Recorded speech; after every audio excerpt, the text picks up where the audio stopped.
Kitchen की ऐसी useful tip देख करके आपको लगेगा काश पहले पता होता। गुड मॉर्निंग, सब लोग कैसे हो?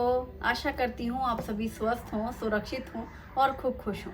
हर दिन की तरह आज भी यही मेरे अभिलाषा है। आज क्या बनाऊंगी, आज के ब्लॉग में क्या होगा, सुबह शुभम का टिफ़िन क्या बना, फिर लंच में बच्चों का फेवरेट क्या बना, और गृहस्थी का एक सबसे ज़्यादा ज़रूरी वाला काम भी होगा। तो शुरू करते हैं आज का ब्लॉग। और उससे पहले मैं एक बात बताना चाहती हूँ कि मैंने एक गाना सुना है, प्रेम रतन धन पायो। तो उसमें एक जोक है कि ना प्रेम पायो, ना धन पायो, ना रतन पायो, बस दिन भर खाना पकायो। बताओ क्या कहना है आप सभी का? चलो शुरू करते हैं ब्लॉग। आज सुबह नाश्ते में क्या बने, और फिर वो कुछ ऐसा बने जो शुभम के स्कूल टिफ़िन के लिए भी काम आए। तो आज बन रहे थे पोहे। तो मैंने एक आलू, प्याज, हरी मिर्ची, हरा धनिया, करी पत्ता और पोहे और मूंगफली के दाने लिए। पोहे को धो करके साफ़ करके वो छन्नी में ही रख लिया है, जिससे पानी पूरा झड़ जाता है और पोहे एकदम सॉफ्ट और नरम रहेंगे। प्याज को एकदम बारीक काट लिया है, आलू भी छोटा छोटा कट कर लिया है। कढ़ाई में सरसों का तेल गरम करके सबसे पहले तो मूंगफली के दाने फ्राई करके निकाल लिए दूसरी प्लेट में, और इसके बाद मैंने डाला तेल में नमक। पता है क्यों? नमक डालने से जब भी हम तेल में राई डालते हैं तो वो बिल्कुल भी उड़ती नहीं है। अक्सर ही ऐसा होता था कि हाथ जल जाता था, ऐसे चिटकती है कि पूरे गैस स्टोव में भी फैल जाती है। अब मैंने डाला आधा चम्मच जीरा, आधा चम्मच सौंफ, और फिर जैसे ही करी पत्ता डाला, देखना बस बहुत ही आसानी से ऐसे तेल में डाल दिया, एक भी तेल नहीं उड़ा। ये बहुत अच्छी टिप है यार, सच में बहुत ही बढ़िया। सुनी सुनाई बात और काम करने के बाद ज़्यादा पता चलता है ना। मैंने किया है टेस्ट। और इसमें बारीक कटी हुई प्याज डाल के भी भून लिया है, हल्दी पाउडर डाला है, नमक डाला है, और ये क्या डाला है पता है? आइस क्यूब नहीं, ये लेमन क्यूब है। मैंने लेमन के जूस निकाल करके आइस ट्रे में सेट कर लिया है। तो जैसे मुझे नींबू डालना है तो मैंने यही डाल दिया है। और ये धुले हुए पोहे डाल दिए हैं। इसको भी बिल्कुल देखो खिला खिला बिखरा सा है, इस तरीके की ड्रेन बास्केट में ही रख लिया था। और ऊपर से डाला ताज़ा हरा धनिया और इसे मिक्स कर दिया। 1 चम्मच चीनी डाली थी हल्का मीठेपन के लिए, और लेमन जूस के लिए मैंने आइस क्यूब्स डाल दिए। तो ये बहुत अच्छी टिप होती है, आप ऐसे क्यूब्स बना के रख सकते हैं। फिर आधा नींबू काटो, फिर आधा डालो, या कई बार नहीं भी है तो बहुत बढ़िया है, काम आता है। और मूंगफली के दाने जो पहले से फ्राई करके निकाल लिए थे वो लास्ट में डाल दिया, ताकि वो एकदम क्रिस्पी से रहें। और पोहे में मिक्स कर दिया। फटाफट से पोहे तैयार, एकदम खिले खिले बिखरे हुए, नॉन स्टिकी। और प्लेटिंग। पोहे खाने हो तो मुझे सेव भुजिया बहुत पसंद है, स्पेशली पोहे के साथ। ना हो तो मुझे पोहे भी फीके लगते हैं, और ऊपर से क्रंची क्रंची से डाल के कोई भी दूसरी नमकीन हो तो भी अच्छी लगती है, पर ये वाली ज़्यादा अच्छी लगती है। और मिक्स कर लो। तो ये है गर्मा गर्म पोहे। लेकिन ये जो राई वाली टिप है ना, यानी नमक डालने वाली टिप है, वो बहुत बढ़िया है। बड़ा मज़ा आया मुझे। और शुभम का टिफ़िन भी पैक हो गया, उसका नाश्ता भी हो गया, फिर हमारे सबका हो गया चाय और पोहे। मुझे तो भाई चाय के साथ पोहे पसंद है, सेव भुजिया भी पसंद है, लेकिन चाय तो चाहिए ही चाहिए। तो ये है इंस्टेंट सूजी का पिटारा। सूजी प्लस दही प्लस वाटर मिक्स करके। तो ये सूजी अच्छे से भीग चुकी है। ये काम मैं सुबह ही कर लेती हूँ, और इससे बनेगी इडली इंस्टेंट। जो कि आज बनानी थी इंस्टेंट इडली, सूजी की इडली, जो कि हमारे घर में हमेशा बनती है और बच्चों को पसंद भी है। तो मैंने यहाँ पर 3 कप सूजी में 2 कप दही और 2 कप पानी डाल करके मिक्स करके रखा हुआ था। अभी मैंने उसमें डाला है नमक और 1 बड़ा चम्मच इतना ऑयल। ये सूजी और दही और पानी मिला के मैंने सुबह ही रख दिया था, जब मैं शुभम का टिफ़िन बना रही थी या ब्रेकफास्ट की तैयारी कर रही थी। और अभी लंच टाइम पे बनेगी सूजी की इडली। तो इसको 4-5 घंटे ऐसे भिगो के रख दिया था। और अब मैं डाल रही हूँ इनो, और इनो का पूरा 1 पैकेट पूरे एक बोल में मिक्स कर देंगे। और थोड़ा सा डालेंगे पानी, ताकि जो इनो है वो पूरा अच्छे से मिक्स कर लें हम, एक जगह नहीं जमा रहे। और ये बहुत पतला नहीं होना चाहिए, सूजी का जो बैटर है ना, बहुत पतला या बहुत ज़्यादा गाढ़ा ना हो। और सूजी को अच्छे से भीगना ज़रूरी होता है। वैसे तो इंस्टेंट भी बन जाती हैं, पर मुझे लगता है कौन सी इतनी जल्दी है, जब पहले से पता है कि बनाना है तो मैं अक्सर ही सुबह से भिगो के रख देती हूँ। अभी यहाँ पर मैंने इडली की कढ़ाई में पानी रखा है और प्लेट को ग्रीस कर लिया, और एक प्लेट मैंने कढ़ाई में डाल दी है और फटाफट से इसमें डाल दिया है बैटर। और मैं एक प्लेट एक बार में ही लगाती हूँ, ताकि वो पूरी अच्छे से फूले फले गोलू मोलू सी रहें, दबे पिच के नहीं रहें। तो ये एक प्लेट लगा दी है, दूसरी प्लेट पहले से रेडी करके रख ली है। तो जैसे ही ये पहली प्लेट हटा लेंगे तो फिर उसी टाइम पे मैं दूसरी लगा दूँगी। तो एक के बाद एक कंटिन्यू मैं रख देती हूँ प्लेट, एक एक बार में, लेकिन एक ही रखती हूँ।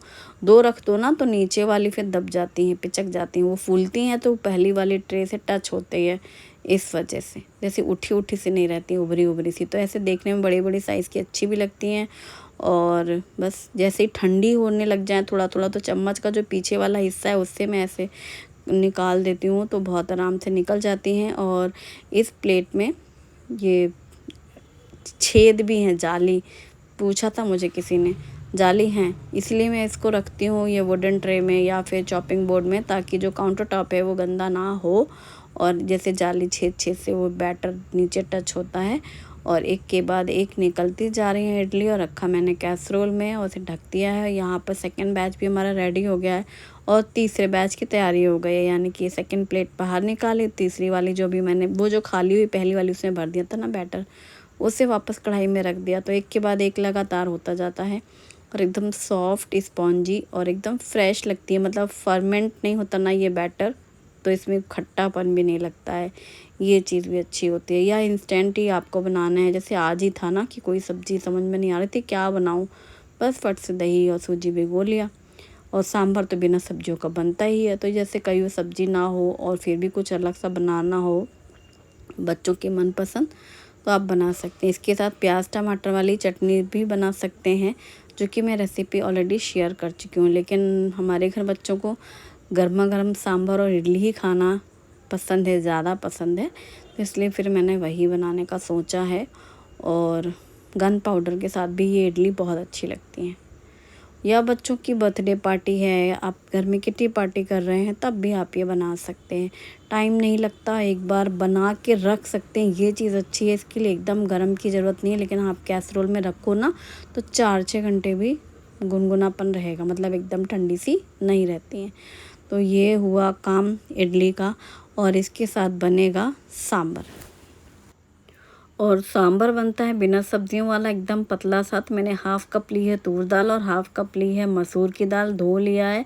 फिर इसमें डाला है हल्दी पाउडर, नमक और टमाटर, कुकर में ही डाल करके पानी के साथ में बॉईल कर लेंगे। जब दाल तो बहुत अच्छे से गल जाती है और टमाटर भी पूरा एकदम गल जाता है और छिलका ऊपर का निकालना एकदम इजी हो जाता है, इसलिए मैं दाल में हो या सांभर के लिए जो दाल बनाऊं अक्सर ही ऐसा करती हूँ। और सांभर की तैयारी के लिए मैंने यहाँ पर इमली के पल्प में पानी डाल के साइड में रख दिया है और बारीक काटा है हरा धनिया। एक बड़ी साइज़ की प्याज लेंगे, अदरक और हरी मिर्ची ली है, इसको मैंने एकदम फाइन चॉप कर लिया है। अदरक, हरी मिर्ची और प्याज, लहसुन मैं नहीं डालती हूँ, आप डालते हो तो डाल सकते हैं।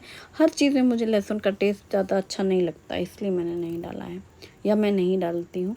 और अभी मैंने कढ़ाई पे डाला है तेल गरम करने के लिए और इसमें फिर से डाल दिया नमक, क्योंकि अब मुझे ये अच्छा लग रहा है।